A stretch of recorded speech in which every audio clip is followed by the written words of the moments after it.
today we're here actually to discuss very important topics between two very great countries, Egypt and the United States. And as I told Michael earlier, it's very fitting that we are having this event during the United Nations General Assembly this week. Many Egyptians in the United States, particularly in the New York area, gave a heartfelt welcome to Egyptian President El-Sisi. There was an outpouring of welcome to him. And this outpouring stems from their hope and belief that Egypt, there's change that's coming to Egypt, and that Egypt is emerging from a short but dark period of its history. But as history will show in Egypt, that this civilization has never known failure. It has always known prosperity.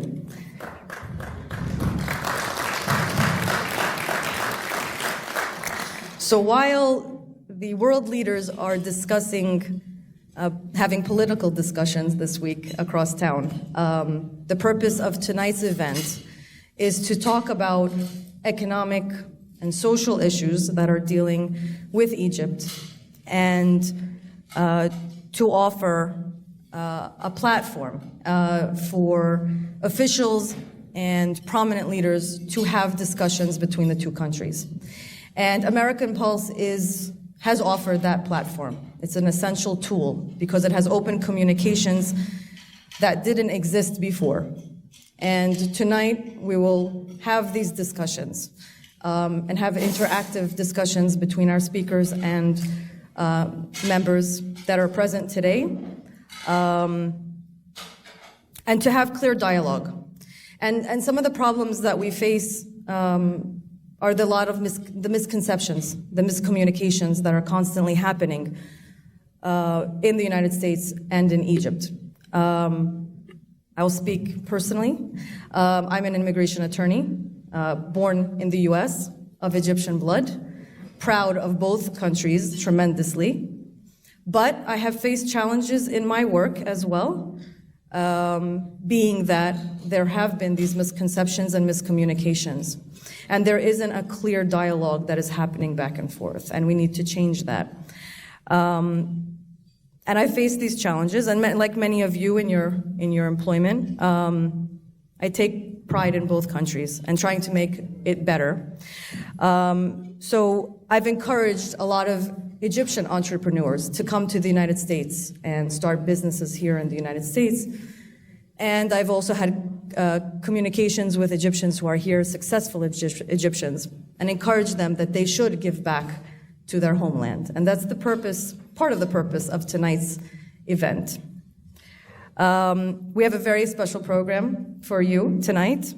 You'll be hearing from a panel of speakers who will be introduced later on in the evening, and they will give their insight of their specialty and their contribution to the U.S.-Egyptian relationship. We also have, as you have heard, live entertainment. These are some of the best musicians that we have. So a round of applause to them for their wonderful performance. And we will have other announcements throughout the evening, which I will be making. But without further ado, I would like to introduce our host for the night, who has worked tirelessly to get this event started. So with a round of applause, please, Michael Mورجان.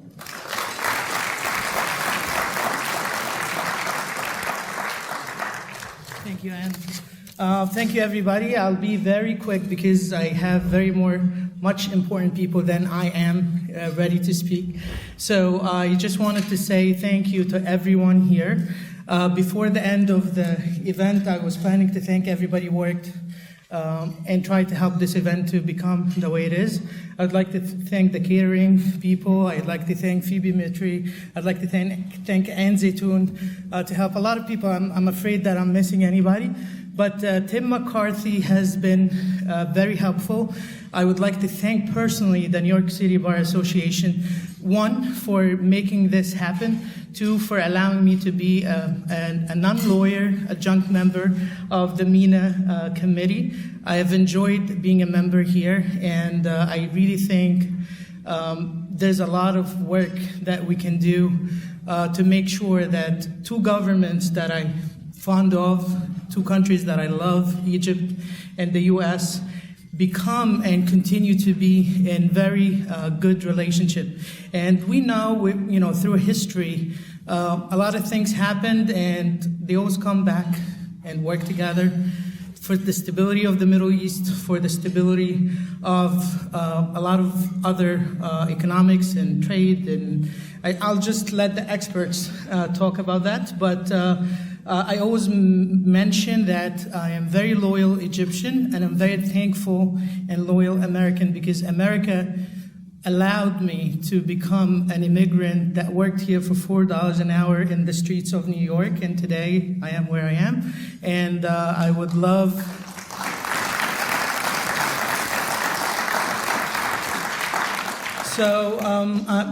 without further going into details of my life history and bads and good things that happened, but I would like to introduce our keynote speaker, Ambassador Hisham Naqib. Ambassador Hisham Naqib has been not only a good friend of mine, but has been a great ambassador and consul general of Egypt in New York. He has been appointed to be an extremely extraordinary ambassador by the government of Egypt.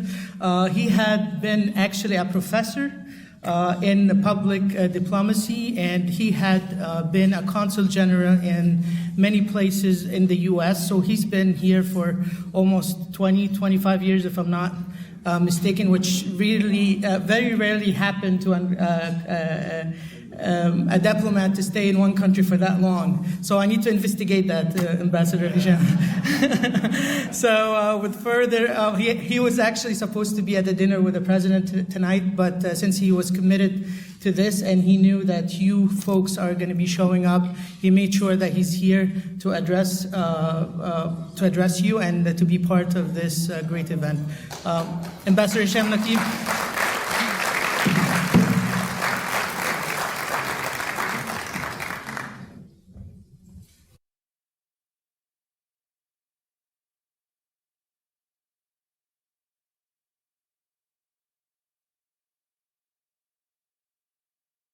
Well, I don't know to start by thanking Michael Morgan or for his praise, or tell him that I feel so much praised or bruised, But at any rate, I just like to start by saying that I will try to behave, and I'll try to read from whatever I prepared and my colleagues prepared. But I have to warn you, when I'm passionate about something, I improvise. So it seems like it's your destiny today. I'm going to improvise. Maybe it's going to be my last ever remarks or not. I don't know. You will be the judge.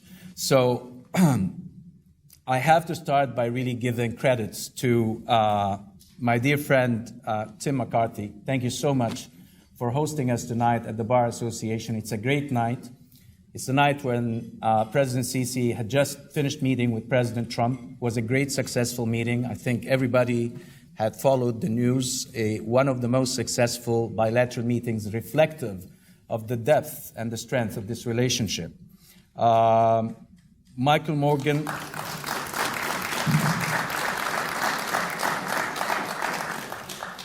Michael Morgan, my dear friend, whatever I'm going to say will be very subjective because, yes, it's true, we're friends. We go a long way back, and I made it a point that I would attend tonight and share with him his great success. Such a patriotic Egyptian-American. We owe him a lot. Your work is being very much marked and credited by everybody. So again, thank you so much for hosting us tonight. Another round of applause to both Tim and Michael Morgan.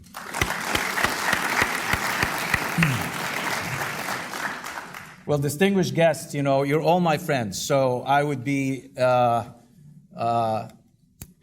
it would be a travesty if I say I don't know you, or I'll be courteous or polite, because I know each one of you and you know me very well. So I'll skip that part and get to business as usual. I don't like to be long. The Egyptian-American relations has been a fascinating subject for me since I was a young student at the American University in Cairo. I was fascinated by the fact that a leader of the new modern world is an ally to the oldest civilization, which is Egypt. And I wanted to get into the intricacies of this relationship since I was so young. I went to the library. I delved into many, many books, research papers. I wanted to get to know why a country like the US, being the leader of a new modern world, would very much associate itself with the oldest civilization on earth. What would be the bridge? This is a country, my country, is the cradle of humanity. I'm so very much proud of being an Egyptian. 7,000 years of history, kept its border for 7,000 years while there was no existence of any other country in the world but Egypt. We had kept our borders for 7,000 years intact as is, with a great country as the US that made itself the leader of the free world.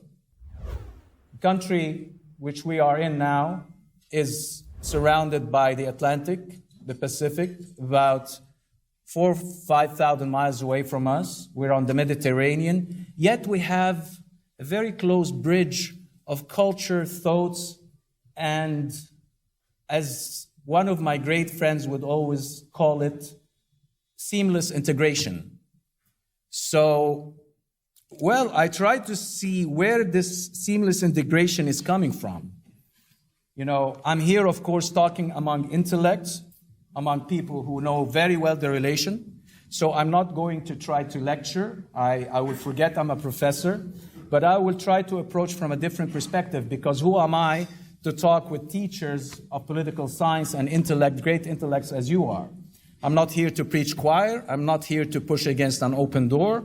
I would fail, but I would just try to relay, you know, a just simple point that took me about 35 years of research and study out of passion to see why those two peoples are so close and how we can even get them closer. I don't know if anybody of you, again, I'm so sorry, I'm just being a professor here. Do you know when the first ever interaction between an American and Egyptian took place? Which year was that, Michael? I'm trying to be of service to you. I'm not trying to embarrass you or anything. I'm not returning the favor. Maybe the 40s? What about 1832? 1832. So nobody of you knows that the first interaction between an American adventurer by the name of John Lydiard started when he visited Egypt, and he sent a letter to Thomas Jefferson saying the following, quote unquote, that I have to read because it's so beautiful. He said, I have read but little of Egypt and have heard less, but this little is beyond what I see. An adventurer American who visited Egypt in 1834 was followed by whom we call the two Georges, George Rapagel and George Bitton, two another adventurer Americans who brought with them another 45 of young Americans, a battalion, who visited and resided and fought and built and discovered parts of Africa with Egyptians during the Khedr of Ismail, long time ago. And as a matter of fact, I don't know if anybody knows or not, they are buried in Egypt. Those battalion of 45 young Americans who discovered Egypt, intermarried in Egypt, had families in Egypt, were the first ever American interaction with us Egyptians. What was this interaction all about? People to people. It wasn't government to government. Two people of a modern New World Order and an old civilization, mesmerized by the oldest civilization, stayed and established their presence in Egypt. Destiny have brought us together. I mean, a long, long, long way, and in a very strange and mysterious things, and mysterious ways. I would, for example, tell you that at the exact same time, I don't know if you had made the connection in history or not, historical interlink, the exact same time when you guys here fought in Lexington, Massachusetts, driving the colonial power out, we are at the exactly same time we were fighting the exact same colonial power out of Egypt, the exact same time. Was that a coincidence? It might be. But again, it was a destiny that was interlinking us together. That history kept on going on and on. 1956, we all studied in our history books the ultimatum of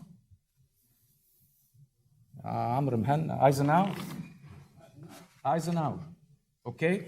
In all our books when we were young, we studied how this great country intervened against Aden, the British Prime Minister, saving Egypt from what we call Major Mccarthy, the tripartite aggression against Egypt, 1956. Eisenhower gave an ultimatum, and he threw the British out. Why am I saying this? This is how we perceive, as people, how we perceive the U.S. We've been told that the U.S. is a great liberator, is not a colonial power, is really a leader of the modern world, or otherwise, why would it intervene in a war that had aimed at the liberty of Egypt? Was that the only time that we had destiny together? Was that the only time where Egyptians and Americans fought together? No. In our modern history, we have to remember that in 1991, we fought shoulder to shoulder, hand in hand, to liberate another Arab-occupied country. Our blood was mixed with American blood. Again, the fight was for humanity, was for principle, was for what is right and what is wrong, was for peace and stability. And it couldn't happen without Egypt. Was that the only time that we have practically stood people to people together? No, I have to mention 9/11. Everybody knows the story, how Egypt stood by the US, fighting the ugly face of terrorism. I was there in Washington, and I witnessed how we really collaborated and how we worked together, and how we very much stood against what is right and what is wrong. Still, we have other struggles to go through together. We have a struggle not only against the ugly face of terrorism, but we have also different aspects fighting for the human life, for what is called injustice and poverty that deprives our people, not only in the Middle East or in the United States, for their right to live a decent life. A struggle to eradicate illiteracy, diseases, civil war, organized crime, and other struggles that we are determined to go through together. And again, without people to people, that will not happen. You go in the streets of Egypt. I am not kidding you. You will find an ordinary young Egyptian walking around the banks of the Nile with the full moon. It's, by the way, most beautiful, breathtaking view when you walk by the banks of the Nile at night, full moon. And what is he singing? Frank Sinatra. Seriously, you go ask Egyptians about any American movie or entertainment, he would recite them very thoroughly. And vice versa. You come here, you ask any American, what do you know about Egypt? Immediately, the Great Pyramids, Sphinx, Cleopatra, Thebes, where the sun is eternal. The sun never sets in Egypt, by the way. So what is that putting those two people together? It's the core value of principles and humanity. This is the oldest civilization, and this is the new modern world. But what are the core values that are tying them together? It is the humanity. It is their outlook towards what is right and what is wrong. I can sit here citing many, many examples just to prove my point and just to defeat the theories that will only talk, the old political theories of Jean-Jacques Rousseau or John Locke or the classical theories that would indicate that whatever builds the relation is the government to government, social contract, that has gone. Now we're witnessing what is called the populist movement. Ideologies are declining versus the strength of the people. Without the strength of the people, we cannot talk relations. I know some of my friends may contradict. I'm government, by the way. I don't represent, I would not really advocate the declining role of the government. But what I'm trying to say here, without the people, without that factor and element that exists in both both American and Egyptian relations, we would not have gone that far.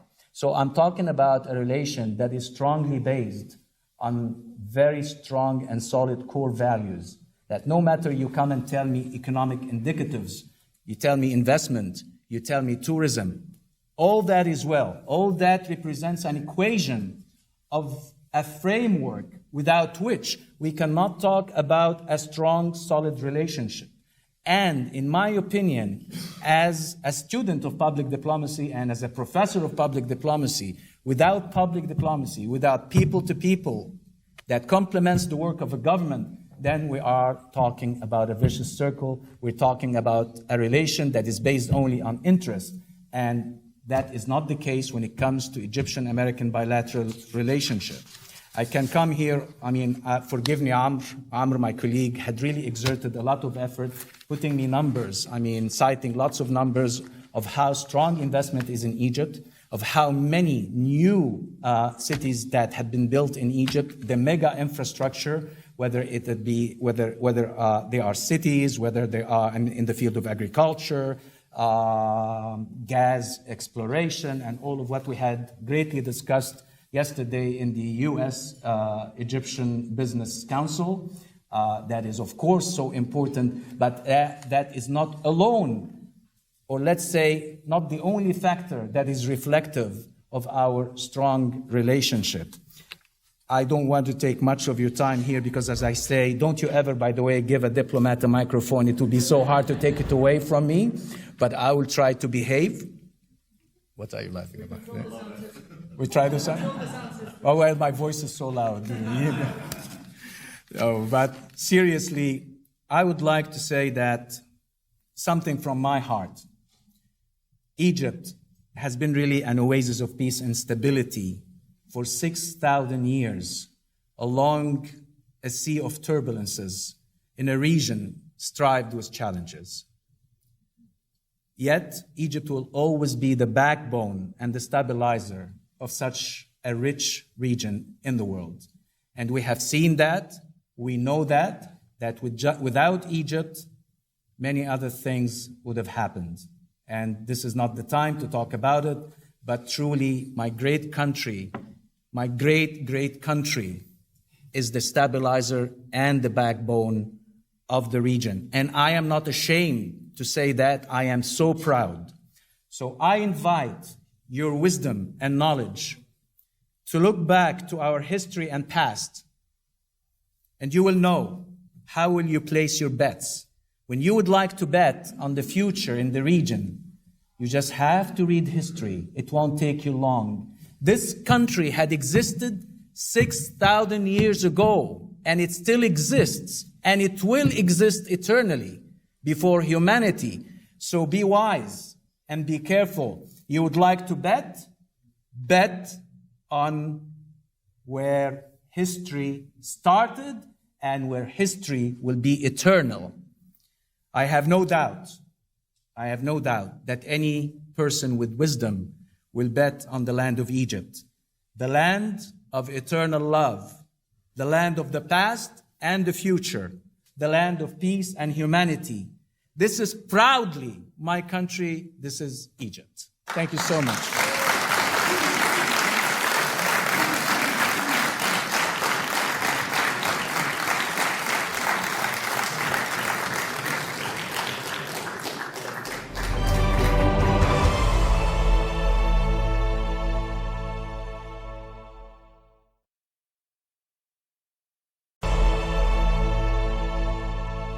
Thank you to the ambassador for the very wise words that he always gives. So next we, to echo the words that he actually said, Egypt is known for many of its very talented artists, and one of those being the famous Rida Abdurrahman, a famous Egyptian artist. He's renowned for his artwork. I do encourage you, this is just a personal note, I encourage you to actually check out his artwork because he is fascinating in his ability to join ancient Egyptian pictures with modern art. This is one of the artworks that he actually has given American Pulse. It's known as Ma'at. And from Mr. Rida Abdurrahman's own words, he describes it as an Egyptian goddess symbolizing justice and right. And he says, I have chosen her in my painting because she carries the important connotation in shaping the conscience of human beings. So he's gracefully given us this painting, and Mr. Michael Morgan, Dr. Michael Morgan, would like to present it to the New York City Bar Association, thanking you for the efforts and support for planning this event tonight.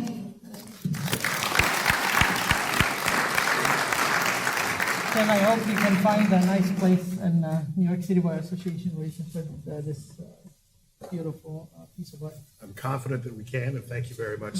You're welcome.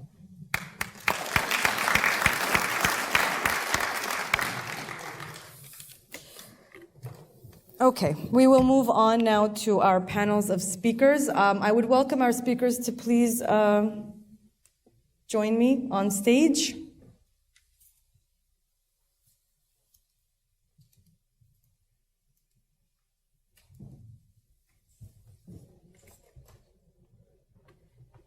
I promise I won't speak again. I'll just moderate.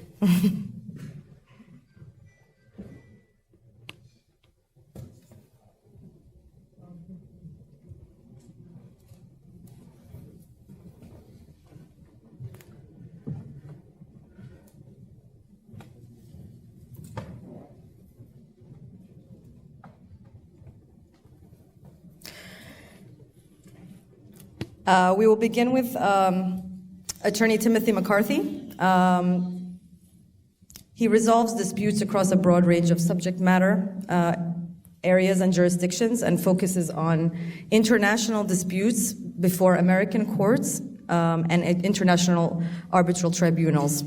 He has represented and defended U.S. and international corporate clients, as well as individual clients in white-collar criminal proceedings, international investigations, and regulatory matters.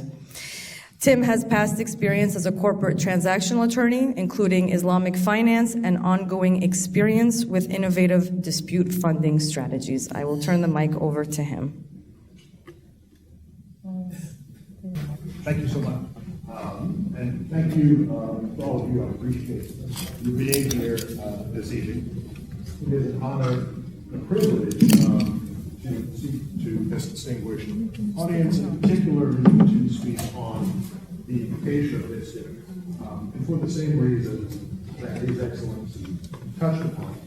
In the modern world, at least since the founding of the United States, was in 1805 under the presidency of Thomas Jefferson, when, in point of fact, Egyptian soldiers and U.S. Marines fought alongside each other in the first Barbary War. For those of us who are acquainted with the United States Marine Corps, and particularly with the Marine Corps hymn, the song of the United States Marine Corps makes reference to and memorializes the battles fought by the United States Marines, quote unquote, on the shores of Tripoli. Again, this was 1805 under President Thomas Jefferson.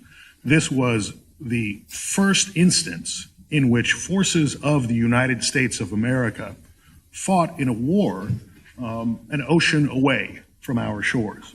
And on that first instance in 1805, standing next to those U.S. Marines were Egyptians.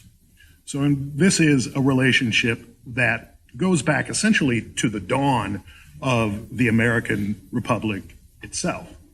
And it has persisted since that time through challenges that both sides have faced along the way and that both sides have faced in their mutual relationship. The United States and Egypt have faced challenges in recent years as well, and seem to be coming through them, broadly speaking, I think quite well. And I think that that is a result not only of the depth of the relationship, but also of the virtues of the nations participating in it. I'm here to speak from my background and from my experience regarding two areas in particular. One is trade and economics. And we will swing back around to that because we have a happy story to discuss about trade and economics, particularly in these very recent years in the relation between the United States and Egypt. And also to speak to the rule of law. Again, I'm a practicing attorney. I have been blessed somewhat unexpectedly. I did not intend it, but it's the way things worked out in my career, to have done quite a bit of work in the region and particularly in Egypt over the years. And over that time, I have learned what I hope is, a decent amount and fairly reliable account of the history of law in the region. The history of law in the Muslim world and the history of law in the Arab world. And there is no doubt when you look at that history and understand it well, Egypt stands as a titan, and really a singular titan, in the history of the rule of law in the region. And in point of fact, Egypt is sort of an outlier, and I mean that entirely in a positive way. Egypt historically has been a leader in the development of the rule of law worldwide. I know we have an audience here this evening that includes many lawyers with backgrounds in the region, and who do work in the region. And so, like His Excellency, I hesitate to speak pedantically to this audience, but I think it is worth noting that Egypt has built judiciary, a legal system, a civil code over the course of some 2.5 centuries that, again, has been a remarkable development and a world-leading development in the rule of law worldwide. Egypt was the one country that first looked out to the world around it and began to take pieces from other systems, to take pieces from the Napoleonic Code, to take certain practices from English common law, to take pieces and practices from Italian and continental European civil practice, to take some influences from the United States over time, the judiciary of the United States. We're also blessed here this evening to have Judge Elizabeth Strong of the United States Bankruptcy Court for the Eastern District of New York. Judge Strong has, on a number of occasions, worked together with Egyptian judges to assist both sides in understanding the development of the rule of law and both systems' reactions to the challenges that both countries have faced in recent years. That history of the development of law in Egypt, like I say, it's singular. It stands out in world history because Egypt was, in fact, the first country to react to the development of a world that would come to follow the colonialist era by building for itself, according to its own judgments, its own decisions, its own policy considerations, a legal system and a system of law that incorporated both what had come before from ancient law and from the Sharia, and also attempted to take the very best of the systems with which Egypt had interacted over the years. That body of law and the judiciary that developed out of that effort has proven to be remarkably durable. And in the context of the region and in the context of the world as a whole, it is also proven to be very effective. And I mean effective with regard to the core purposes of a judiciary function within a government and the core purposes of adherence to the rule of law. And those are to provide an accessible mechanism to the populace for the resolution of disputes peacefully and in an orderly fashion.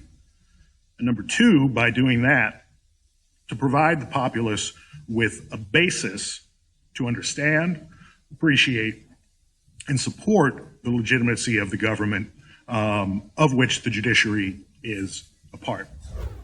Like I say, over time, and I speak from experience in this regard, having handled matters that were litigated and handled, at least in some respects, by the Egyptian judiciary. The Egyptian judiciary has historically been, and today remains, more accessible to the populace than many other systems around the world, more open and more effective in resolving disputes in predictable, understandable, and fair ways, and more ready to adjust its policies and practices to developments in the world around it. Like I say, that matters. It matters to the effectiveness of governance, and it matters also to the two countries' ability to maintain relations between and among themselves. In recent years, again, this panel is here to discuss challenges as well as opportunities. In recent years, and as His Excellency pointed out, we, the United States and Egypt, have faced some fairly daunting challenges together. In particular, we have faced the challenge of extremism together. We have also faced other difficulties and other threats, both in the region and threats that manifest themselves around the world. Egypt's reaction, I speak for myself in this regard, but I understand the policy positions of the U.S. government as they stand today, and I have to say that whatever differences one might have with the current administration of the U.S., I think the current administration of the U.S., on my own personal part, has done a good job of stabilizing U.S. policy toward the region, and particularly toward relations with Egypt, after a period of some unpredictability on the U.S.'s part, and I would candidly, speaking for myself, say some decisions that were taken on the U.S.'s part that were not well informed by both historical context and by a deep understanding of the realities of the region at that time. Both we and Egypt and every single one of our partners, of our other partners, in our responses to these challenges have at times perhaps not lived entirely up to our ideals. That is certainly the case with regard to the United States. It is an issue that we are facing even now with regard to the adherence of the United States government to the rule of American law. But again, with the benefit and the context of history, one can look at this situation that we are dealing with now and have been dealing with together over the course of some years now with quite a bit of confidence and quite a bit of optimism.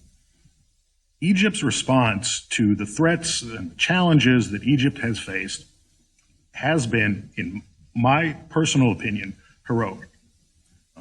What Egypt has done in response to these challenges has been remarkable for those of us who have been involved in the country during this period of time. And I am pleased and gratified to have had the opportunity to see what Egypt has done during this period of time and to learn from it. Without belaboring the point, I think statements that were made by our initial speaker earlier this evening were exactly on point. There are deep misconceptions among the American populace about Egypt, its position in history, its position in the world, and what Egypt has done and what Egypt is doing. And I am pleased to have an opportunity here tonight, and pleased also to be in a position to have these opportunities regularly to try to help correct those misconceptions. Because Egypt's adherence to the rule of law over the course of centuries, and particularly in the face of the historical challenges, the historical threats that Egypt has faced in recent years, again, has been historically remarkable. Turning now briefly again to the other subject of my brief talk, that is economics and trade. And I think everyone in the room probably has some understanding that in the last couple of years, Egypt's economic situation, and particularly economic and trade relations with the United States, have taken a very positive turn, and a remarkable, historically positive turn. The increase in trade between the U.S. and Egypt over the last couple of years has been, like I say, historically remarkable. It's a graph that looks like this and all of a sudden does this. That is reflective not only of stabilization that has taken place over the last couple of years and within U.S. policy, but also reflective of growth and stabilization within Egypt as well. Again, I won't belabor it in front of this audience, but Egypt has, in the last couple of years, enjoyed an upturn in its economic prospects that it amply deserves, because Egypt has a remarkably diversified economy in the region, an economy that has deeper and broader and more durable roots than just about any other economy in the region. And Egypt's economic potential is outstanding. Sky is the limit, and I mean that genuinely. That, in turn, is a fruit of what Egypt has been able to do with regard to, again, the rule of law and stabilization of the country. You cannot have economic growth. In turn, on the back of economic growth, you cannot have anything like the people-to-people relations that both countries deserve and that our relations need without the benefits of a stable and healthy judicial system and legal system. Egypt has enjoyed that sort of system for centuries. In my experience, my personal experience, I can report that it still does today. And on the back of that, I very much look forward to the future of the relations between the United States and Egypt across the entire spectrum of subject matters that we're discussing tonight, and that I expect each and every one of us will enjoy going forward. Thank you very much.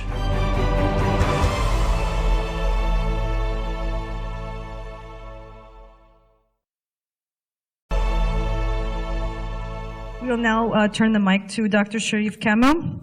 Dr. Camel is a professor of management at the American University in Cairo.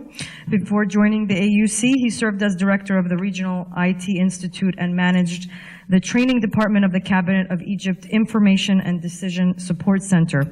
He consults with government organizations and corporations addressing organizational transformation, executive development, IT, management, and strategy. Dr. Sherif.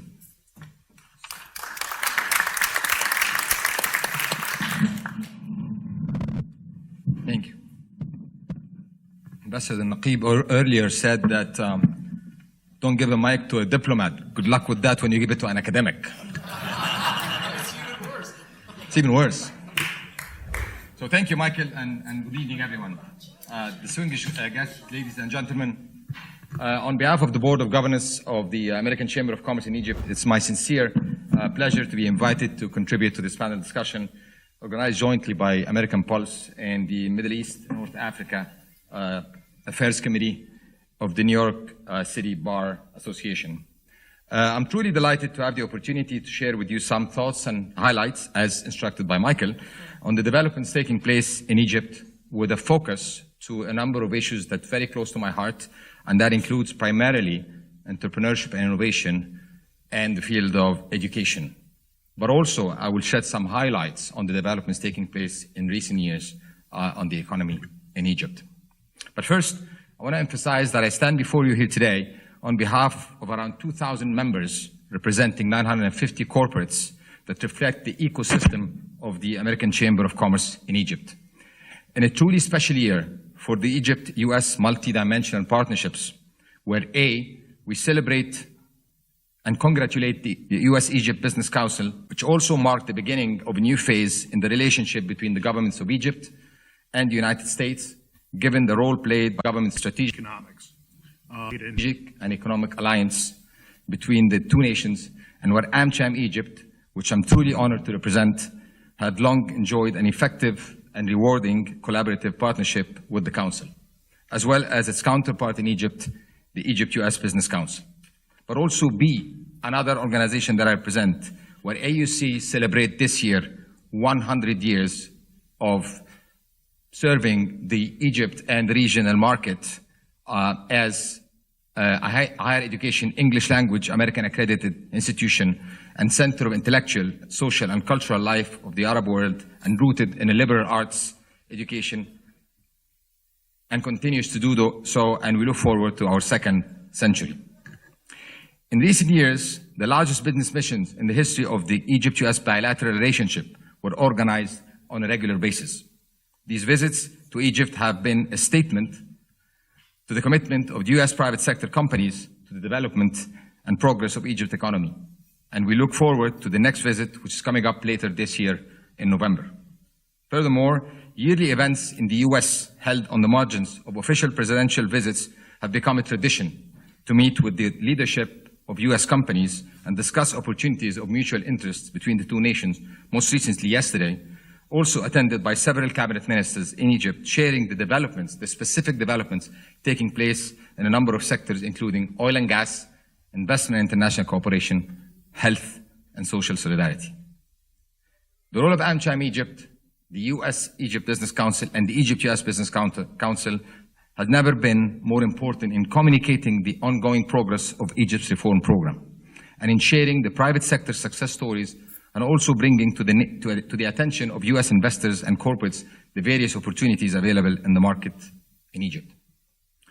As we look into the future, AmCham Egypt continues to play an active and effective role as the voice of the private sector, with a strategic objective to provide American and Egyptian companies an opportunity to further explore and match business opportunities in a very tangible manner, and work towards further enhancing the long-standing bilateral commercial and trade relationship.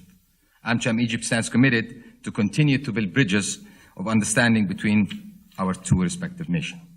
Now let me shed some light on some of the recent developments that take place in the economy in Egypt. I believe Egypt, when it comes to the economy, has a good evolving story. But it's important to realize that transforming an economy is a journey, is never a destination. And Egypt surely is back on the right track and on a more sustainable path. A few years ago, Egypt's economy was suffering, that is, to put it mildly. And now it is being hailed as one of the region's fastest growing economies and favored by international bond investors seeking high yields in an increasingly uncertain and changing global environment.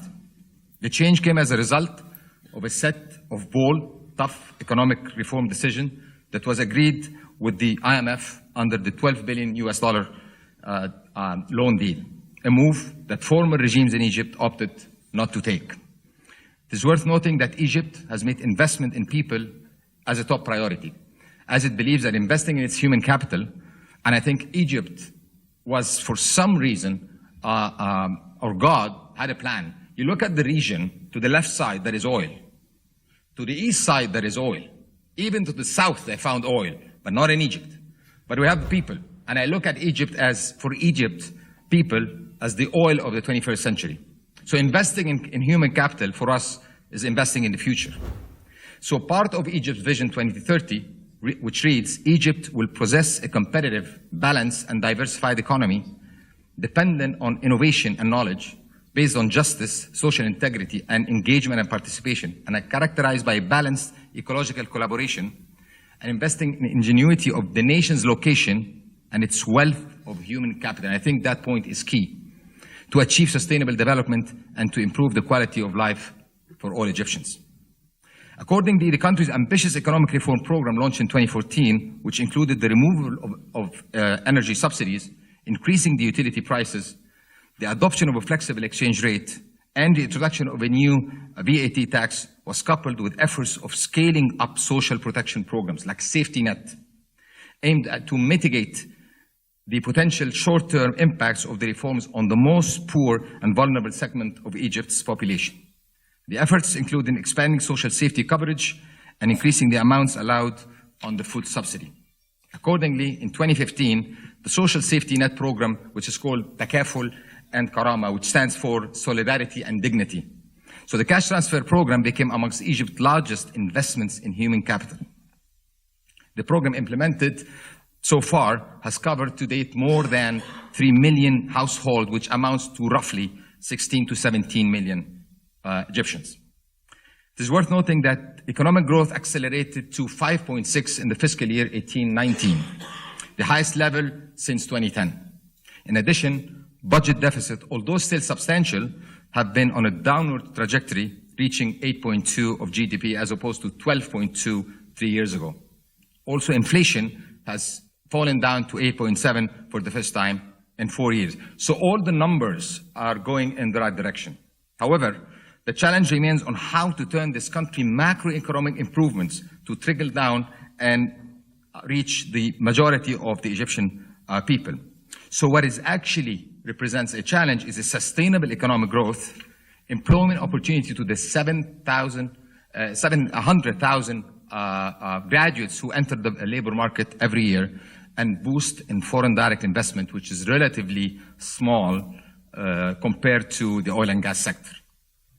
Moving forward, there is a need to further unleash the power and potential of the private sector based on fair and transparent rules of competition and economic empowerment to promote innovation and scaling up job creation and economic prosperity, which requires, in addition to the reforms already taking place, accelerating the efforts to effectively reducing red tape and bureaucracy.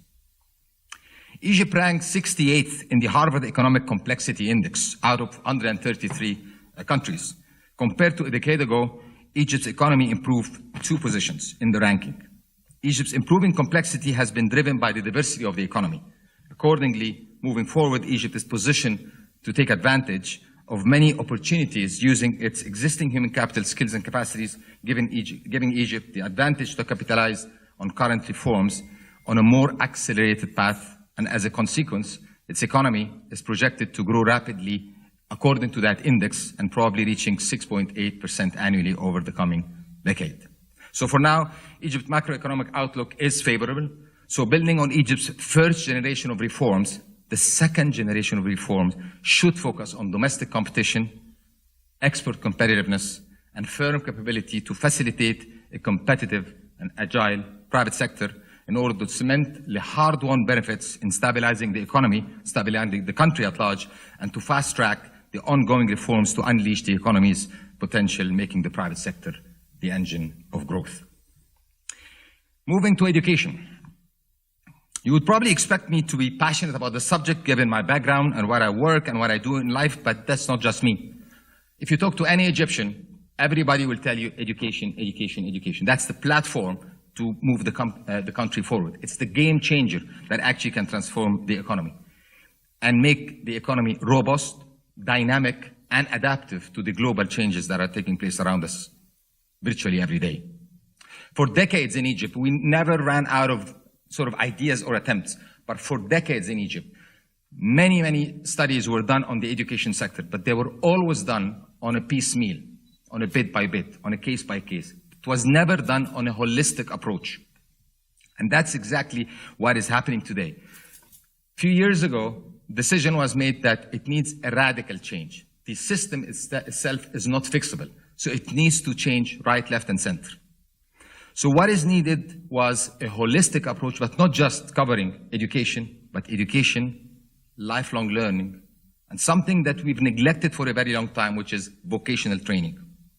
To respond to the global changing dynamics that are taking place, also caused by emerging innovative technologies and the directions of the fourth industrial revolution, the future of work, and the development of robotics, artificial intelligence, and so on, which the educational system never even touched upon or even never reflected.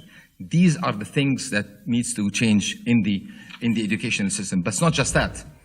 You look at the education system, you need to look at the content, the curriculum, the instructors, the compensation, the administration, the delivery approach. So as I said, it was not fixable. And that's exactly what is being done today as another reform program called the Education Reform, which is part of the Egypt Vision 2030 that I shared with you a few minutes ago.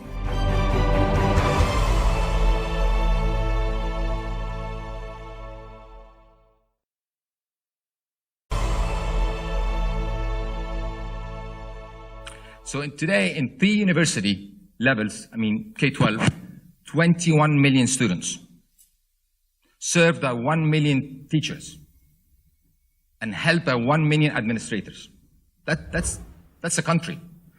Just to put you in perspective, by the way, I was just talking to some of my colleagues today. The population growth in Egypt in 2018 is equal to the population growth in Germany, Spain, Sweden, and France combined. And if you ask me how much is the population of Egypt, I'll probably answer you, as I always do, after dinner, because it's going to be different than if I answer it now. So it's evolving as we go. So with the current rate of increase in population, enrollment in schools is naturally rising, steadily affecting the quality of education, let alone the availability of schools and rooms, or even trained instructors who can educate the future business leaders or leaders in general, entrepreneurs of the future. So in addition to just changing the curriculum, the manner in which the material itself is being instructed had to categorically change. Accordingly, in 2017, the Ministry of Education launched a comprehensive education reform agenda to transition Egypt away from the system that we have today that emphasizes rote memorization towards a system that promotes skills and competencies through experiential and student-centered learning. The objective is to align the education system with the current needs of a modern and competitive economy, including the development of students' critical thinking, practical communication and leadership skills, as well as promoting creativity, innovation, and entrepreneurship. Well, these things are natural. We're in 2019, but up until a couple of years ago, they did not exist. In addition to that, a couple of years ago, another initiative where I think was extremely important is the establishment of 14 different STEM schools. STEM, science, technology, engineering, and mathematics, not just in Cairo, not just in the capital, but across different cities in Egypt. Some of them are remote cities in different provinces in Egypt. And I have to tell you from personal experience, dealing with some of those graduates, school graduates, these are amazing kids. I think they will be the future of Egypt. They've been exposed to a different type of education. They talk differently, they think differently, they're critical, they're obviously technology, I mean, they're the generation Y or the millennial, whatever we want to call them. They're very much different than many others. So the education reform is basically looking at quality versus quantity as we used to do before. It also revisiting the evaluation system of instructors and of the material, but also looking at improving the infrastructure itself, the classes, the rooms that the students are using. But most importantly, if you can't fix the training of the teachers themselves, well, the end product, we all know how it will look like. So one of the most important elements of the education reform is a project called Teachers First, which is training and a continuous improvement, a sort of platform, the teachers, the 1 million I mentioned a couple of minutes ago. Well, that was the K-12. Moving to the university level, 2.4 million students enrolled in different universities. By the way, the 21 million was the largest in the Middle East, the largest space. Still, the 2.4 million are the largest space in the Middle East as well when it comes to higher education. that too is witnessing massive investments from the government, but also from the private sector. As we speak, there are 9 universities that are being established. Most of them will open starting next year, next academic year. The total investment is in the neighborhood of $7 billion US dollars. That initiative too also includes centers for research, but also includes career development centers, something we never had before, except with, I was blessed with my own university, but with the rest of the university, they never had career development center where young graduates would get mentored, would get opinions, advice on how to penetrate the job market and be employable and have the skills that would make them better employable. Also, I think one of the most important initiatives in the higher education platform is that the Ministry of Communication and Information Technology is actually investing in the neighborhood of $70 million to establish technological parks within the universities. Sort of university-based incubators where you bring in the students, the startups, the faculty, the staff to think of innovation, creativity, and how to solve our challenges, socioeconomic challenges through different solutions. So education reform aims to realize a cultural shift from attending a course to learning how to learn, and that's extremely important.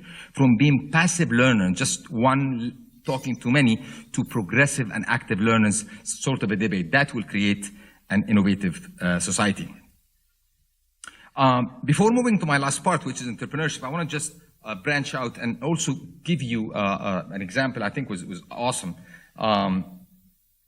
If you want to build a society, you need to look at 2 sectors, education and health. So we spoke about health, and I've shared with you some of the highlights on the developments taking place, but also you need a healthy society. Up until a year ago, Egypt was sort of suffering, Egypt is 100 million, suffering from Hep C. So there was a government initiative that actually put a timeline, which I believe is like 2 years. I'm not sure about the figure. I think it's 2 years to eradicate as much as possible Hep C. So in collaboration, for example, and I'm just giving an example here, with Abbott and Pfizer, they've actually, over the last 7 months, cleared 60 million out of the 100 million, saving lives and also continuing to get Egypt to be Hep C free, hopefully in a year or a year plus. So that, I believe, complements what we want to see as educated Egyptian, but also education healthy Egyptian. If they're educated and not healthy, we're not getting anywhere. Last but not least, the closest to my heart, entrepreneurship. Is there a startup boom in Egypt? Absolutely, yes. You look at the last 10 years, and if I was giving that speech in 2005, I would tell you that probably one organization and probably 10 people would talk about entrepreneurship, about startups, and so on. And I'm focusing here more on startups rather than SMEs in general, or micro enterprises in general. Today, I can list to you maybe 100 different organizations, government, private, and civil society, and maybe 1,000 people who are investors, mentors, trainers, you name it. So Egypt as a startup hub in Africa and the Middle East. And in fact, in 2018, Egypt was the fastest growing entrepreneurial ecosystem in the MENA region, increasing by 7% compared to 2017, to reach 22% of the total investment put in startups in the MENA region, the Middle East, North Africa region. Over the last decade, massive support was provided to the space of entrepreneurship. And I'll tell you why. When I say 100 million Egyptians and counting, 60% are under the age of 30. And most of those are in their teens. So it's not a young population, it's a baby population. So those new generations, they don't want really to work in the government. We already have 7.1 million people working in the government. They want to go out there, take risks. They're different. They want to take risks, venture into the unknown, maybe fail, which was something, again, from a cultural perspective, nobody wanted to go there unless they are guaranteed. I mean, going to the government because it was a guaranteed job. You get there, you stay there for life. But that is different now. So those young generations want to venture into that new space, want to build on the opportunities enabled by technologies, the fourth industrial revolution, what it can offer, AI, and so on and so forth. According to the Global Entrepreneurship Monitor report, 76%, according to the survey that was done to 100,000 Egyptians, 76% of the people surveyed believe that starting a business is a good choice for a career. By the way, the global average is 62. We're at 76. Furthermore, the report indicates that 56% of non-entrepreneurs in Egypt want to become one because of the associated opportunities. Again, that's double the global average. So I see here a career shift. Like in education, there is also a career shift what to do in life. Even though you're coming from a culture that are really risk averse, they don't really venture into the unknown. Now they are. Needless to say that this was helped by the support provided by the private sector and the government with an increasing number of VCs, angel investor networks, accelerators, incubators, both standalone and university-based, but also from local and international investors, and an incredible network of mentors across different age groups. An example also I can give you is Egypt has a fairly large chunk of informal economy. So that encouraged so many of the upcoming startups to focus on one area, fintech. To try to use the fintech platform to be more inclusive and include many of the those who are part of the informal economy to come on board and join the pack. Just to give you a highlight, the focus of most startups are addressing innovation issues, including fintech, as I said, agriculture, food and beverage, e-commerce, transportation, healthcare, education, and energy. I'll give you an example. I personally believe that the next unicorn, the 1 billion startup, will be coming out of Egypt. We've heard from the region in 2009 that a company called Maktub, which is an email platform in Arabic, was sold to Yahoo for $167 million. In 2017, another company called Suit.com was bought by Amazon for $580 million. Well, you have a new, very promising company in Egypt called Swivel, SWVL. To make it simple, Swivel is the Uber of buses. So this is 3 youngsters who started in 2017. 6 months later, they managed to have the largest first-round seed investment of $8 million. By the way, $8 million is a big deal in Egypt. Don't compare it to this part of the world. Across the pond, it's a different story. Well, the big story is the second round of investment, which was maybe 4 months ago, was $42 million, and it was the largest in the region this year. This past week, they were valued at $180 million. 3 young Egyptians who already penetrated the Kenyan market and are scheduled to go into the Nigerian market in November this year. So I keep my fingers crossed.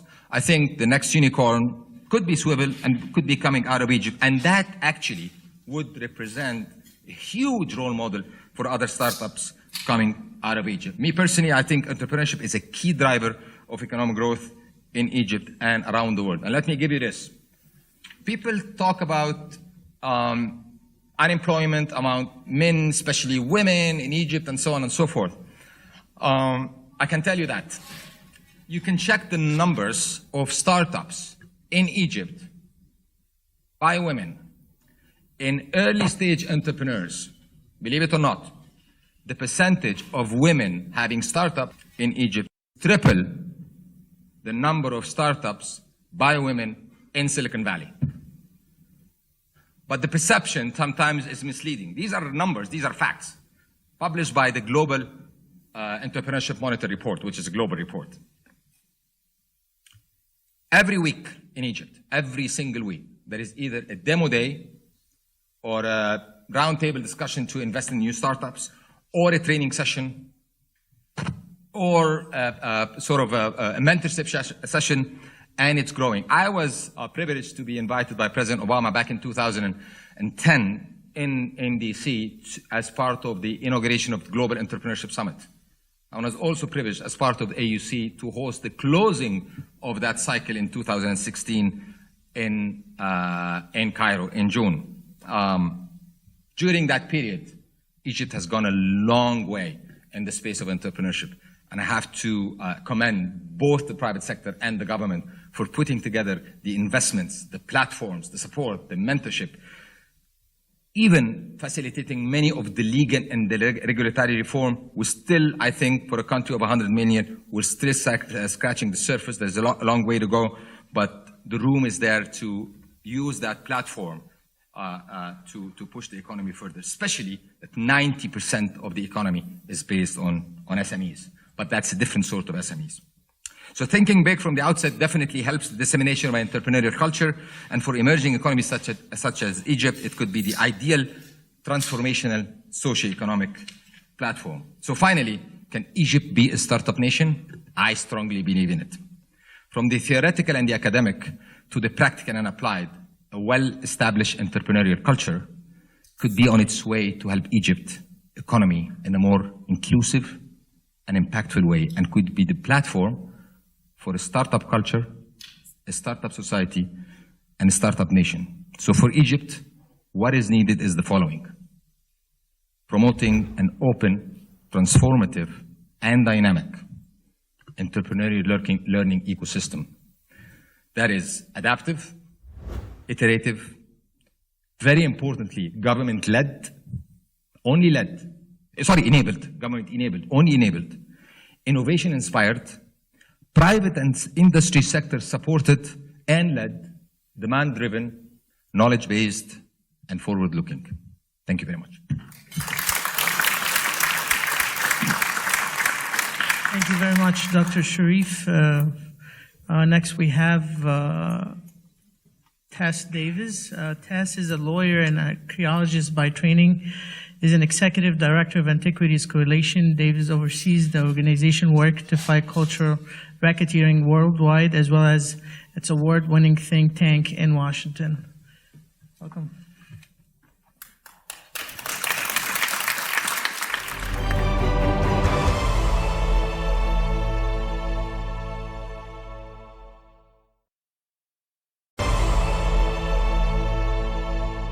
Good evening, everyone, and thank you so much again for the invitation to speak tonight. It is a privilege and an honor to be here.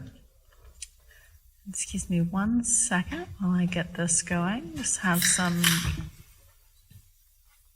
Oops. Well, again, good evening, and I would like to thank once more American Pulse and also the New York City Bar Association for the opportunity to speak tonight on behalf of the Antiquities Coalition. Our think tank and not-for-profit organization unites a diverse group of experts in the fight against the illicit trade in art and antiquities. And of course, Egypt, of all the countries in the world, as we've heard so often tonight, with the most ancient civilization, has many, many antiquities. And our mission, we are very honored to join forces with a wide range of partners, and this includes art market leaders, museums, law enforcement agencies, the United States government. We work with various United Nations agencies and also with foreign governments, first and foremost the Arab Republic of Egypt. Now, there is a 12th century proverb that warns, man fears time, but time fears the pyramids. And in fact, I was reading a fact the other day that finally impressed upon me just how ancient a civilization Egypt is. And if we go back in time, is what I was told by an archaeologist, and so I'm assuming it's true, that we are closer in time to Cleopatra today, in terms of years, than Cleopatra was to the pyramids. That's how old they are, which shocked me. I, as an American with such a young civilization, we can't even fathom something that old. But however, today, even the pyramids are not sacred. As many in this room will know, and the chaos surrounding the 2011 revolution, archaeological sites, museums, warehouses, and places of worship were savagely looted, and this is something that takes place around the world in any time of crisis. But what separated what happened in Egypt from so many of the other examples we see is that when thieves broke into the venerated Cairo Museum, unarmed Egyptian civilians took to the streets, linked arms and formed a human chain around their heritage, protecting it till today. And this collective heroism by strangers who had never met before, which was repeated time and again throughout the country, inspired the founders of our organization to act and support the Egyptian government in fighting this illicit trade in art and antiquities. Today, our organization is working around the world to combat the illicit trade in ancient art and artifacts. We champion better law and policy, we foster diplomatic cooperation, and we work to advance proven solutions with public and private partners worldwide. And what we're working toward is really a future where the past is preserved for future generations and not sold off on a black market to profit opportunistic criminals, armed insurgents, or increasingly violent extremist organizations. Now, of course, as we also well know, as long as there have been tombs, there have been tomb raiders. And, you know, this has been true from the beginning of recorded history, that cultural heritage has always been a casualty of crime and a casualty of conflict. But as we saw in the Egyptian Revolution, as we're still seeing today in countries like Iraq, Syria, and Yemen, history is now being destroyed at an industrial scale never seen before in history because there is a market for these artifacts. At this moment, as we speak now, looters around the world are reducing ancient sites to ruins in their search for buried treasures to sell on the international art market. The United States is certainly not immune. Our National Park Service estimates that 95% of our Native American sites and graves have been looted, again, to put artifacts onto the black market. And this illicit trade, it spans the globe. Anywhere with a history is at risk. And thieves and smugglers are not the only ones to profit. As everyone has seen from the headlines, groups like Daesh, while destroying sites, cultural sites for propaganda purposes, for recruitment purposes, have also been pillaging the region's rich past, selling its ancient treasures to the highest bidders. And that raises the risk that by purchasing an Egyptian relic, a Cambodian statue, a Mayan vase on Madison Avenue here in New York, collectors may well be unknowingly putting the money into the pockets of criminals. Again, this is a global problem, and it needs a global approach, but the reason we're talking about it tonight is that the U.S.-Egyptian relationship has a real opportunity to make a difference. And that's because at the moment, around 45% of the art market is in the United States, particularly here in New York City. And by taking action, the United States can thus deal a huge blow against the illicit market. U.S.-Egyptian cooperation is critical on this issue and has served as a model for other bilateral relationships around the globe.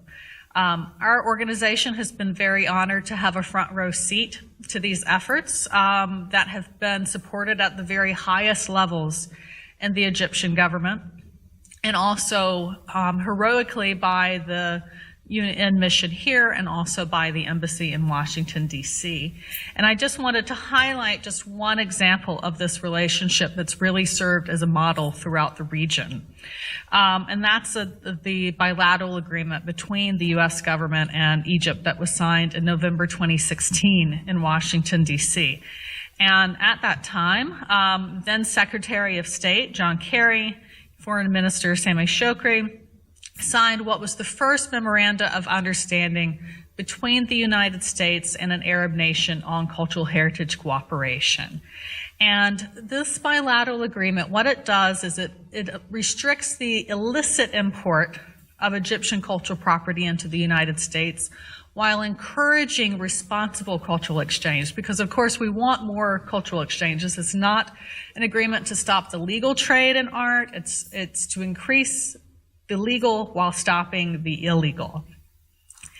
And in addition, it's, as I mentioned, it encouraged more cooperation, and this has ranged from support for U.S. Egyptian museums to bring Egyptian exhibitions here to the United States so we Americans can see Egyptian art in a responsible way, law enforcement cooperation on investigations and prosecutions and repatriations to Egypt, and training. A whole host of wonderful things have come out of this agreement. And these bilateral agreements, they're really a proven tool in discouraging the illicit trade.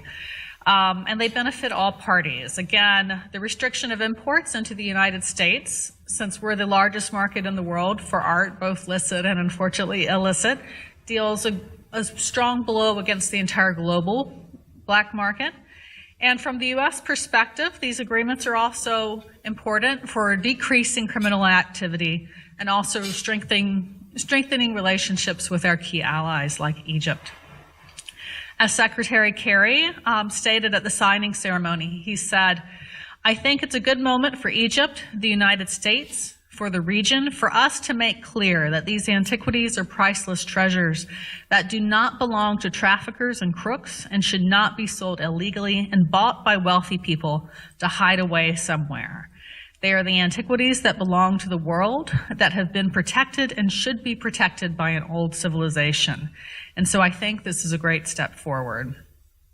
His Excellency Ministry Shokri also said that we hope that this will become a roadmap for the protection of these antiquities, to preserve them for generations to come, and to preserve them against the treachery of those who wish to destroy them and to wipe out the commonality of our humanity.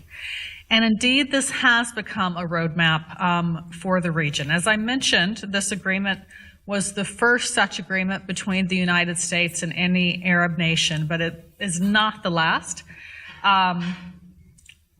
Libya followed with an agreement in 2018. Algeria followed with one that was signed just last month.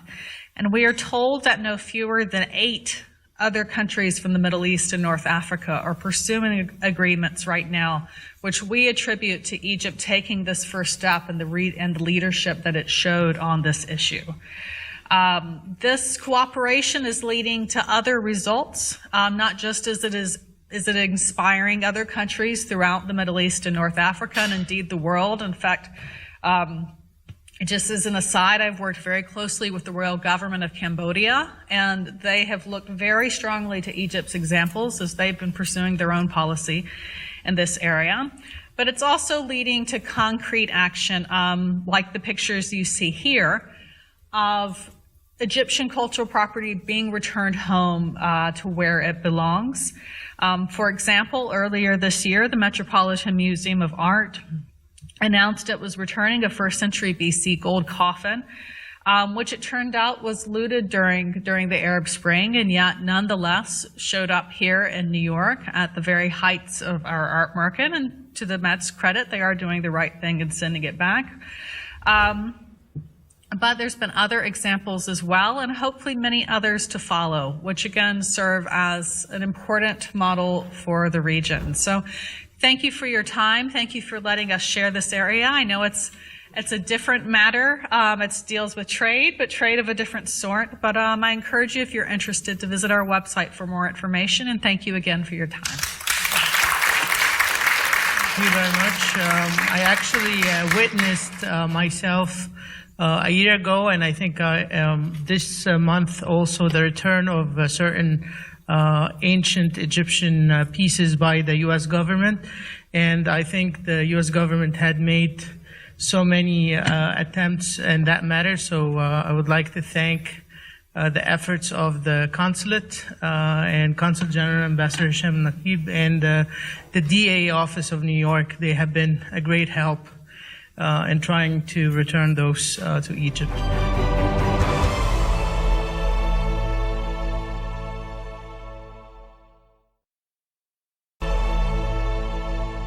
Last but not least, I actually don't need a slide for this because he's a friend of mine, Tony Schaefer. He's now the president of the London Center. I am which I have been working with for so many years, and I would like to seize the moment and mention that Herb London, the founder and the previous president, the former president of the London Center, was a great man. He had a great deal of caring of the U.S., Egypt, and the U.S. foreign policy in general.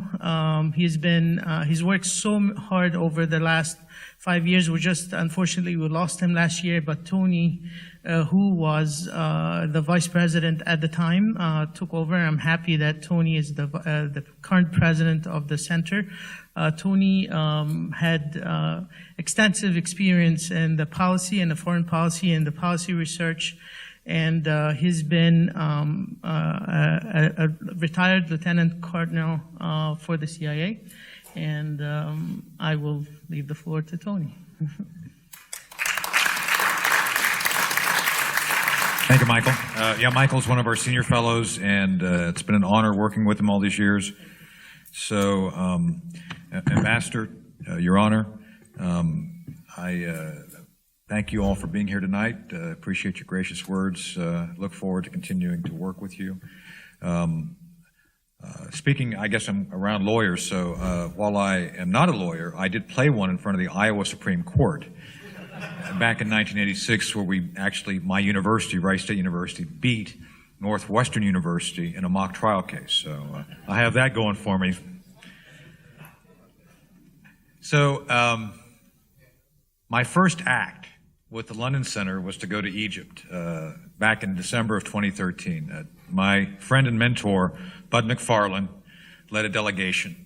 And I didn't know what to expect because at the time, if you all recall, a paper called the New York Times was actively misportraying the actual revolution of the people rising up against what was becoming a more and more oppressive government. So we went over to kind of take a look for ourselves.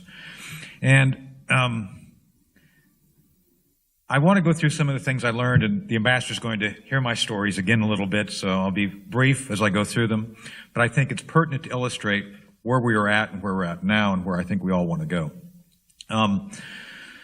One of the proposals that we, the London Center, have put forward, and we're national security primarily. We do a lot of work with senior leaders. I advise 3 members of the President's cabinet.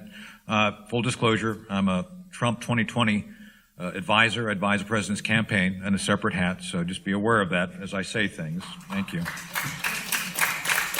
You can go on the President's Facebook and you can see a bunch of things I've done for his Facebook. So along this line, when we've looked at this, we've tried to give the administration ideas which were helpful. And one of the things we've talked about tonight is the economic stability issues, the idea of retrieving and maintaining antiquities. Fundamentally, to do all that, you have to have a strong regional security apparatus. And one of the things we proposed is an Arab NATO. The ambassador and I have spent many hours talking about this, and we believe it's the best idea. And why Egypt? Because Egypt has a tradition of understanding the region, and I would argue any country that has to lead a NATO has to have a certain level of cultural maturity, and Egypt has that. I have no doubt. President al-Sisi is a graduate of the U.S. Army War College. I think he understands military operations. So fundamentally, any regional prosperity has to be led by essentially a form of stability. And I think Egypt is best suited, not just for Egypt, but for the entire region. So we have put forth this idea of, we called it the GRSTO initially. It's been now called the Middle East Strategic Alliance. It's something we came up with, the London Center came up with back when President Trump was still candidate Trump, and something we've continued to put forth. We believe Egypt should be leading that. This is no small issue. One of the things that we were successful in doing, we the United States with our allies, is defeating ISIS in Iraq and going into Syria. My friend, General Joseph Dunford, the chairman of the Joint Chiefs, he steps down a week from today. That was his idea, the by, with, and through strategy, the idea of working with our allies, to work with them in their own interests. And what better country has an interest than Egypt in helping organize and stabilize the entire region? When I was there in December of 13, I learned some lessons. So one of the meetings I had was with Bud McFarlane, and a bunch of us met with General El-Tohimi, the chief of intelligence. So during this session, this is December of 13, we asked some interesting questions about Egypt. We talked about Tripoli, refugees coming out of Libya. And General al-Tahimi looks at us like we're nuts. We're having a problem getting the 3 million Egyptians who are running Libya to go back in and run it. And he went on to tell us about how messed up we were regarding our perception of things. So we really did not do well. That was not our most pleasant hour. And I think we are obligated, the United States now, to go back in there and try to help the Egyptians reestablish the good order and prosperity of the region. And I think we're on that path. I think things are moving in that direction. So this is what's important to me now as a national security expert. And I'm one of those who believes, as President Trump, that economic prosperity is linked to our national security. And I think the Egyptians would probably feel very much the same on this. It is necessary that we think of ways to actually defeat real threats. And one of the threats I'm going to say tonight, and it may get me in trouble, is the Muslim Brotherhood. One of the biggest industries that has suffered in Egypt is the tourist industry. I mean, look, I've been to the pyramids, they're amazing, and I think there's amazing places to go, but that the industry has suffered because of the perception of the Muslim Brotherhood and what they've done to cause the chaos we now see. And I think we should be much more active, demanding that organization be declared a terrorist organization overall. And it's something that's very important that we do. I'll leave this issue very quickly by going through one thing that General al-Tahimi also told us. We were there in late December of 13, and about 2 weeks before that, John Brennan had shown up to meet with al-Tahimi on the Egyptian Brotherhood issue. And so during our meeting, General al-Tahimi had walked through all the different bad acts by the Muslim Brotherhood. They were significant. I can't go through them all. It's been a couple of years since I've been there, but they were laid out. And so at the end of the meeting, I think, again, it was Bud McFarland said, with all due respect, General, did you bring this issue of the Muslim Brotherhood up to John Brennan, the director of CIA at the time? And General al-Tahimi looked at us with disdain. I mean, he just looked at us like, something was really wrong. And he said, yes, I told John Brennan. And we asked him, well, what did John Brennan say? He laughed at me. He laughed at me. Now, this is our director of CIA laughing at the chief of Egyptian intelligence over the Muslim Brotherhood. That's not acceptable ever. And this is another area which we've had to repair over the past few years. We, the United States, at all. So it's important that we recognize that even if we don't see something a certain way, we must understand how our regional partners see it for purposes of trying to actually create conditions to stabilize the region. So this is why I'm a very big believer that we have a lot of work to do, that we as the U.S. government need to make up for a lot of shortcomings regarding bad assessments, bad policy. And I think we are now, amongst us all here in this room tonight, with the partners we've now established, I think the administration is understanding this more and more about the need to see Egypt not only as a necessary partner, but one that goes far back with mutual histories. One last point. I met with one of the generals who's very close to the president on the issue of the Jared Kushner peace plan. And this may be sacrilege, but one of the conditions I was told in that plan, this has not been publicly disclosed, but I understand that Egypt was asked to provide some territorial concessions as part of that plan. And you just mentioned, Ambassador, about the fact that you guys have sustained your borders for about 7,000 years. So I just don't think it's going to be a viable part of the plan. But the idea is to concede some land to certain folks to give them space, and you guys concede. So obviously we're advising against that, just to let you know. Yes, you're welcome. But the idea here is that we need to have practical policies and a path forward which makes sense, not one that may or may not result in a peace with a group or groups, because we just don't know. It's just an experiment. So I think it's more important now that we find a way to work on tried and true areas of interest and cooperation. We seek together regional stability through a condominium security, an era of NATO, where I do believe the Egyptians should lead. And at the same time, we find ways to encourage economic recovery by elimination of threats, as well as encouraging the proper amount of investment and other interactions with U.S. businesses. So I'm very hopeful, and I think you all should be too. Thank you for letting me speak tonight. Thank you.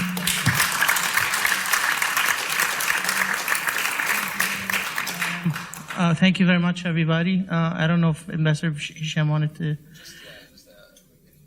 Yes, he wanted to quickly intervene.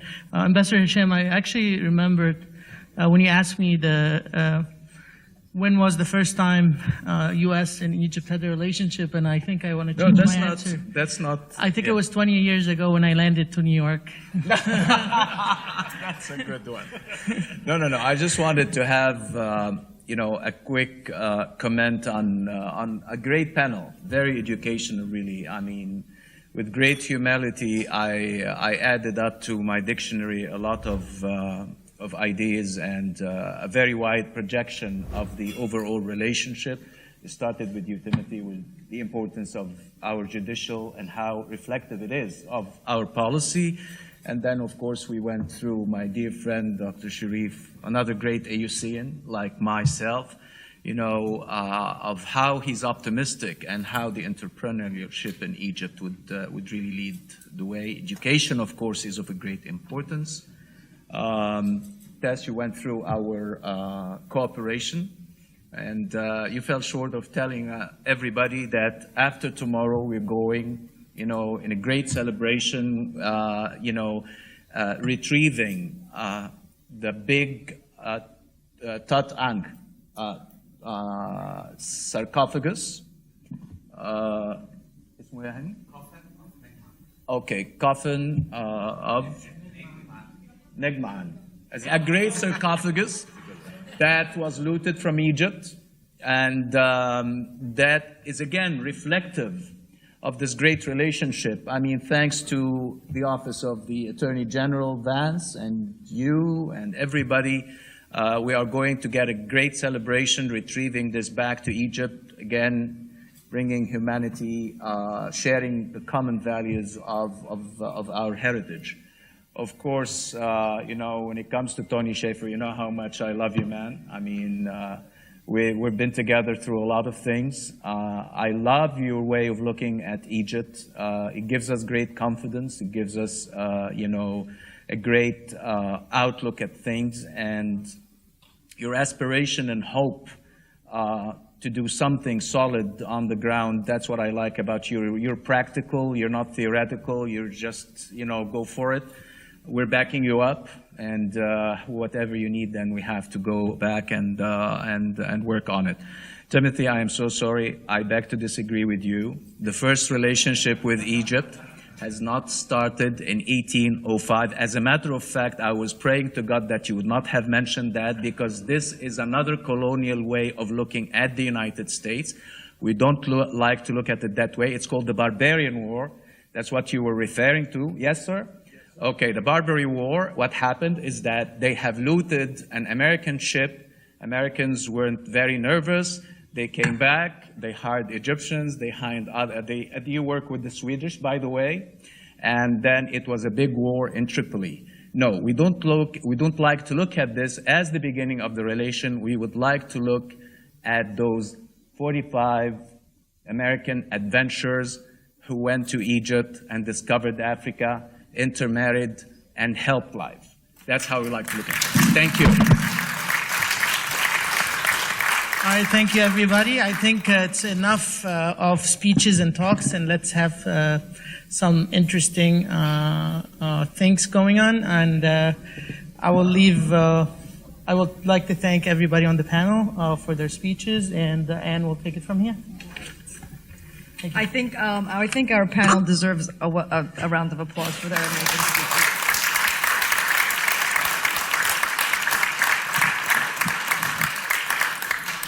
Okay, so on to the fun part of the evening. So Egypt Air has also generously given as a raffle prize 2 round-trip tickets to Egypt. We are encouraging everybody to take a trip over there. Tourism is doing great, so if you have an opportunity to go, it would be wonderful. So a special thanks to Tariq El-Adawi for the tickets. Thank you, Tariq. So I do have the raffles here, so we'll see who our winners are. Actually, since I failed short of, Here.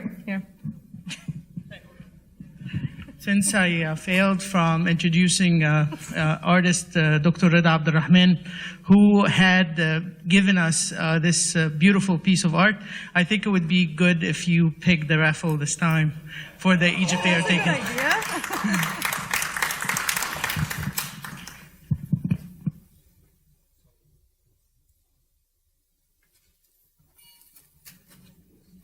Let's see who's going to Egypt next.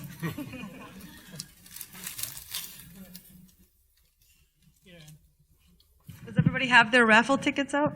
Okay. So first winner, 822061.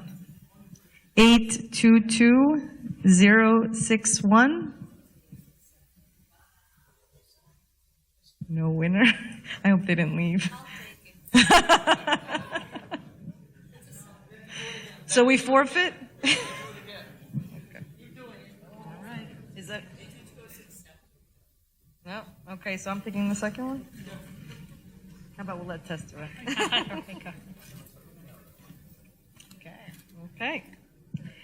822017. 822017.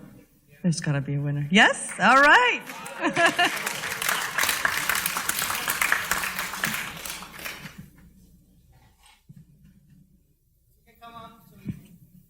Come on up.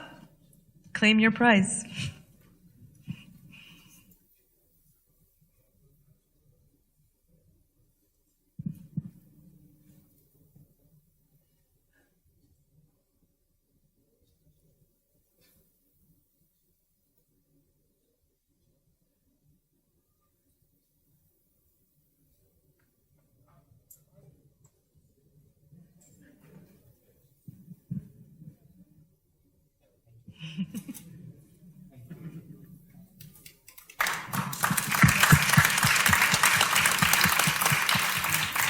Let us know how you like it when you go. All right, Tess, go for it. Yeah. Good. All right, and our next winner, 822004. Oh, very nice.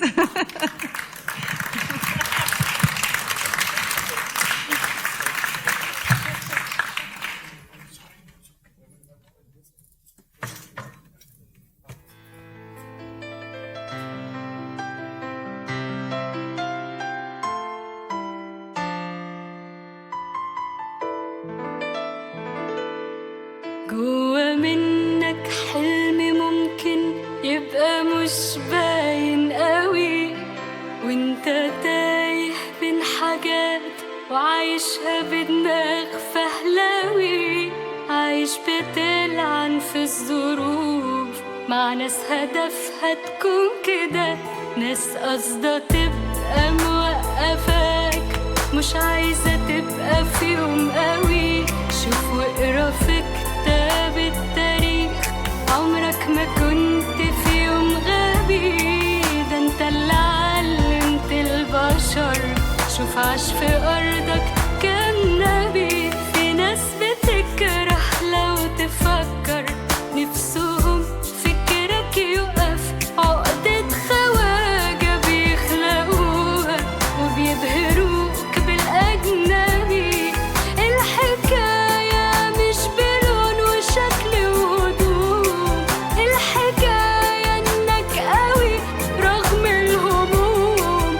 طلع البطل اللي جواك، يلا قوم، انت تقدر تظبط الأحوال بالظبط. هنشيل بلدنا على كتافنا، مش هنسيبها ومش هنضيعها ومش هنخلي حد يقدر يضيعها.